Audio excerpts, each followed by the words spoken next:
नमस्कार दोस्तों, welcome to our YouTube channel Shraddha story. Lakshman ji 14 वर्ष तक वनवास में क्यों नहीं सोए? रामचंद्र जी को जब उनके पिता दशरथ राजपाट सौंपने वाले थे, तभी उनकी दूसरी पत्नी कैकेयी को उनकी दासी मंत्रा ने खूब भड़काया। मंत्रा ने कहा कि राजा तो आपके बेटे भरत को बनना चाहिए। इसके बाद कैकेयी ने राजा दशरथ से 2 वर मांगे।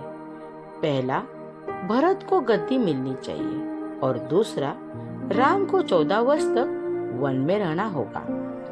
राजा दशरथ को अपनी पत्नी के वर पूरे करने पड़े। जब रामचंद्र जी वनवास के लिए अयोध्या से निकले, तब लक्ष्मण जी ने भी उनके साथ जाने की इच्छा जाहिर की।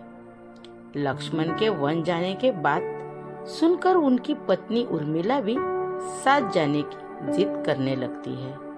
तब लक्ष्मण अपनी पत्नी उर्मिला को समझाते हैं कि वह अपने बड़े भाई और मां समान भाभी सीता की सेवा करने के लिए जा रहे हैं। अगर तुम वनवास में साथ चलोगी तो मैं ठीक तरह से सेवा नहीं कर पाऊंगा।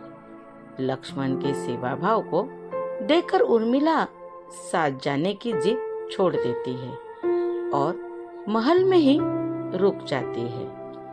तभी लक्ष्मण जी, राम और सीता वनवास के लिए निकलते हैं। वन में पहुंचकर भगवान राम और सीता के लिए एक कुटिया बनाते हैं। वन में पहुंचकर लक्ष्मण जी भगवान राम और सीता के लिए एक कुटिया बनाते हैं। जब राम और सीता कुटिया में विश्राम करते थे, तब लक्ष्मण बाहर पहरेदारी करते थे।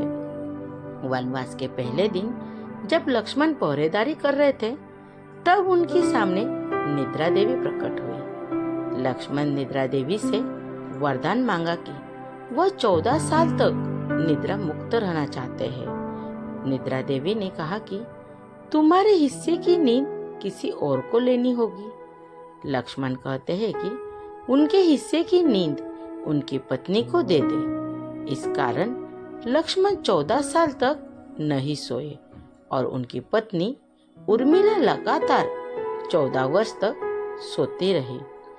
14 वर्ष बाद जब भगवान राम और माता सीता के साथ जब लक्ष्मण अयोध्या वापस आए, तब नींद की अवस्था में रामचंद्र जी ने राजतिलक समारोह में उर्मिला भी उपस्थित थी।